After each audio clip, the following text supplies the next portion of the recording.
Salut à tous, alors je vous retrouve aujourd'hui pour une vidéo qui fait directement suite à ma dernière sur mon tri dans ma collection de vernis et qui cette fois s'attaque à mon tri dans ma collection de thé.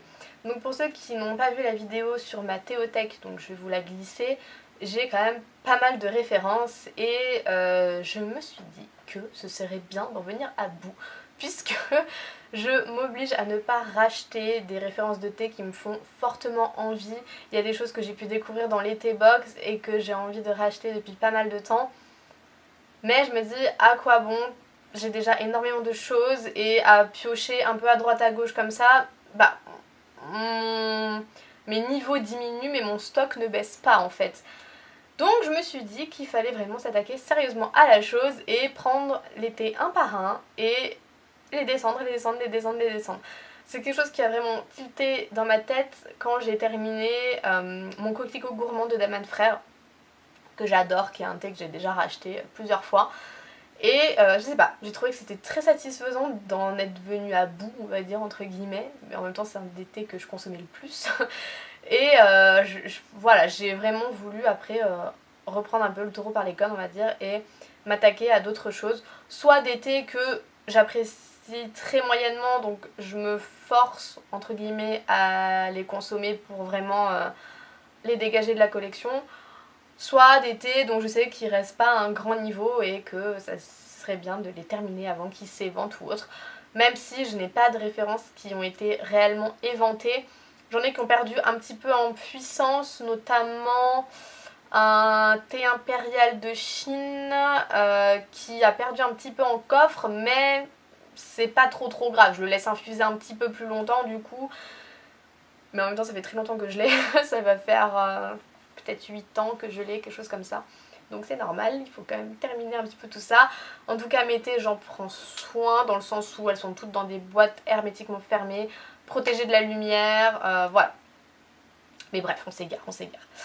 Donc j'ai terminé plusieurs références, notamment pour la première vague, je me suis attelée à 3 thés. Je voulais terminer un thé vert, un thé noir, un thé blanc. Et j'ai réussi à le faire, j'étais plutôt contente. Donc j'ai déjà rédigé 2 articles sur le blog, donc le premier dont là je vais vous parler des 3 thés que j'ai terminés, et puis le deuxième que j'ai posté très récemment. Donc pour un thé vert, j'ai décidé de me pencher sur ceux du café Pushkin qui est le thé Malina, qui est un thé vert yuzu framboise que j'appréciais relativement, mais du peu de thé vert que je possède encore, c'était pas mon préféré et donc celui-ci je me suis un petit peu forcée à le consommer, on va dire, sachant que c'est un thé que je ne buvais exclusivement que le matin et donc je me suis un petit peu forcée à le consommer en après-midi ou en soirée. C'est un thé très vivifiant qui est plutôt herbacé, donc si vous êtes amoureux du thé vert, vous allez être ravis. Mais j'ai été un petit peu déçue sur le fait que la framboise est légèrement effacée sous le yuzu. Il prend beaucoup plus de coffre que le fruit rouge, que la framboise vraiment. Et c'est un petit dommage, on va dire. Mais en tout cas, pour les amoureux du thé vert, ça je vous le recommande tout à fait. Si vous êtes en plus adepte des thés en sachet, il y en a énormément là-dedans. Donc vous allez être ravis. Le deuxième que j'ai terminé, c'est un thé de Daman Frères qui est le Bali blanc. Donc je n'avais pas laissé dans sa pochette, il était dans une boîte, mais comme ma boîte était relativement petite pour contenir vraiment le thé blanc avec les tiges, avec les grandes feuilles, etc., je l'ai fait en 2 fois. Celui-ci je l'ai vraiment laissé encore plus à l'abri de la lumière vu qu'il était dans un petit sachet, donc voilà, je l'ai fait en 2 fois et dans sa boîte et après je l'ai transvasé.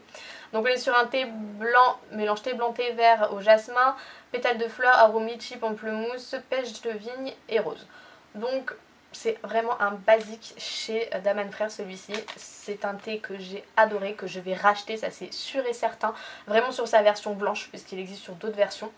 Mais je trouve que le côté blanc apporte une fraîcheur, mais c'est juste dingue. Moi, je consomme beaucoup de pâtisseries, et notamment des pâtisseries de luxe. Et pour les accompagner, je consomme systématiquement un thé blanc avec. Petite exception au café Pushkin où je demande un oolong russe, parce que il est vraiment excellent, mais c'est la seule exception que je fais. Et voilà, ça apporte vraiment, mais je sais pas comment vous dire, quand vous le consommez avec une pâtisserie, ça décuple, mais peu importe à quoi aller, si c'est une pâtisserie chocolatée, fruitée, peu importe, celui-ci va avec tout. Et il faut pas se laisser rebuter par vraiment ce mélange pamplemousse-litchi, donc on sait pas trop, on a l'impression d'avoir un côté vraiment attaque acide vive du pamplemousse, alors que le litchi c'est très sucré, c'est très rond, mais pas du tout, il est extrêmement équilibré. Moi je ne sens aucun fruit là-dedans, je sens beaucoup plus les fleurs, et pourtant c'est un thé relativement fruité. Donc vraiment pour vous dire à quel point il a été travaillé d'une manière, mais c'est divin, c'est l'un de mes thés préférés. Et ça, c'est obligé que je vais le racheter. Et si vous le connaissez pas, mais foncez le découvrir, c'est une obligation. Et enfin, pareil, c'est un thé que j'appréciais, mais que je consommais pas systématiquement. C'est un mélange Fauchon de chez Fauchon que ma mère m'avait offert pour me faire plaisir. Mais le truc, c'est que la lavande, que ce soit en odeur ou vraiment comme ça, c'est quelque chose de très très très entêtant pour moi. Et c'est pas quelque chose que j'apprécie spécialement. Sauf que dans le mélange Fauchon, on a également de la vanille. Donc on est sur un thé noir lavande vanille. Et je crois que c'est tout. C'est tout. Et voilà, c'est le côté rond de la vanille change tout pour moi. Ça apporte vraiment une rondeur à ce thé. Donc si c'est quelque chose qui vous intéresse, c'est pas un côté floral frais, pétillant, on est vraiment, la lavande c'est quelque chose de puissant, on n'est pas sur de la rondeur vraiment, donc c'est vraiment la vanille qui apporte ce plus et qui va rééquilibrer les choses et qui fait que c'est un thé appréciable. Moi je ne pouvais le consommer que le soir, donc pareil, je m'astreignais à le consommer un petit peu différemment. J'ai réussi à revenir à bout. Je le reconsommerai avec plaisir si je dois aller dans un salon de thé ou autre, mais je compte pas le racheter pour moi. En tout cas, je compte le faire découvrir à Valentin, qui adore la lavande. Mais voilà, pour moi, c'est un non. Mais si vous aimez vraiment ce côté, ouais, punchy, je dirais, de la lavande, ça peut être pas mal. Et dans la deuxième vague, j'ai encore terminé 3 thés. Et je pense que c'est pour ça que je vous filme ça là, parce que j'avais prévu, bon je vais vous dire après. J'ai terminé premièrement le Paul et Virginie sur sa version noire d'Aman Frères. Et en fait je pensais terminer celui-ci, sa version Rooibos, et j'avais prévu un thé vert dont je vous parlerai après. Sauf que le Rooibos j'en ai encore beaucoup et je me dis je vais pas le terminer de suite, donc je fais ça maintenant. Parce que du coup avoir vraiment ciblé des thés comme ça, j'ai un peu fait une pause dans ce ciblage et j'ai un peu recommencé à piocher partout. Mais je vais me ressaisir après les vacances, je vais refaire ça sérieusement. Donc le Paul et Virginie de Daman Frères, qui est pareil un pilier de la maison, qui est extrêmement connu. On est sur un thé noir avec du caramel, de la vanille et des fruits rouges. Groseille, fraises des bois, fraises, framboises me semble-t-il. Je vous laisserai de toute façon l'article en barre d'infos, comme ça vous pourrez retrouver. J'ai beaucoup aimé. Moi c'est un thé que je consommais beaucoup le soir également. Celui-ci c'est quasiment qu'un thé du soir que je consommais devant un film ou autre.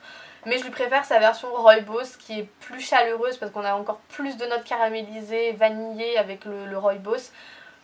Mais il est vraiment pas mal. Donc si vous aimez les fruits rouges mais que vous cherchez vraiment un truc en plus, parce que on n'est pas sur un banal thé rouge, enfin un thé aux fruits rouges, pour moi il est chaleureux, il est enveloppant et du coup ça fait vraiment toute la différence. Foncez sur le Paul et Virginie, c'est une valeur sûre. Toujours sur un thé noir, j'ai terminé du Café Florian, le Rosa Veneziana, et les thés à la rose, pareil, c'est pas un truc que j'aime spécialement. Si c'est un mélange floral dans le thé, pour moi c'est très bien. Si on n'a qu'une seule note de fleurs à retrouver, j'ai un peu de mal, c'est pas les thés que je vais préférer. D'autant que la rose pour moi c'est quelque chose de très particulier, c'est une odeur et un goût que je n'aime pas. Parce que quand j'étais plus petite, mes grands-parents m'avaient ramené de l'essence de rose de la Mecque et c'était extrêmement puissant. Et en fait j'ai renversé le flacon et du coup ça sentait pendant des semaines dans ma chambre, ça m'a rendu malade à en vomir et depuis je ne peux plus. Alors qu'avant il n'y avait pas de souci, mais depuis les odeurs de rose, je ne peux plus. Même sentir une rose comme ça, c'est juste pas possible. Si c'est pas une rose fraîche, je ne peux pas.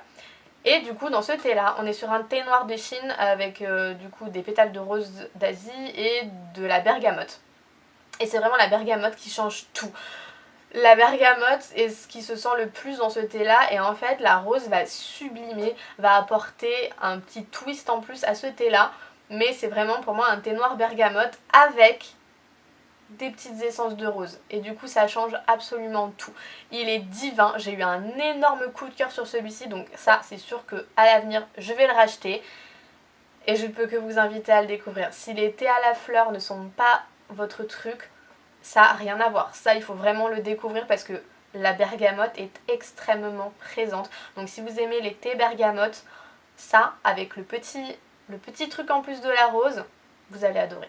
Et enfin, sur un thé vert que j'ai terminé, on a le thé vert bio fraise rhubarbe de Terre Doc, qui est un basique à avoir dans sa collection de thé, je pense. Tout le monde aime le mélange fraise rhubarbe. C'est un peu... voilà, tout le monde s'accorde là-dessus. Sur le thé vert, on est sur quelque chose de très vif, de très punchy. Donc moi c'est pas un truc... Bon, j'aimais bien le consommer notamment avec des pâtisseries, mais je préfère les versions noires forcément. Mais en tout cas, je sais que mes invités aimaient beaucoup. C'est vraiment une base à avoir, comme avoir un thé russe chez soi, comme avoir un Earl Grey chez soi, ce genre de choses. Si on cherche un thé fruité vraiment basique qui va convenir à peu près tout le monde, c'est le mélange qu'il vous faut. Quasi toutes les maisons de thé le font. En général, c'est sur des jardins bleus, sur des trucs bleus. Enfin, ils s'appellent tous bleus quasiment. Donc, renseignez-vous un petit peu. Celui de Daman est pas mal. Mais bon, il était quand même assez bon, celui de Terre Doc. Je le rachèterai pas parce que bon, le thé vert, je sais pas. Bon, peut-être juste en version sachet pour des invités, mais je sais pas. Pour ma consommation personnelle, en tout cas, je ne pense pas le racheter. Et voilà, on a enfin fait le tour de tous les thés que j'ai terminés, de mon dégrossissement de ma collection de thé. Et voilà, j'espère que ça vous a plu, que ça vous a permis de découvrir d'autres références. Et si vous faites un tri ou si vous avez éventuellement des thés à me conseiller pour l'avenir, bah n'hésitez pas à me partager tout ça. Et je vous retrouve très bientôt pour une prochaine vidéo. Ciao!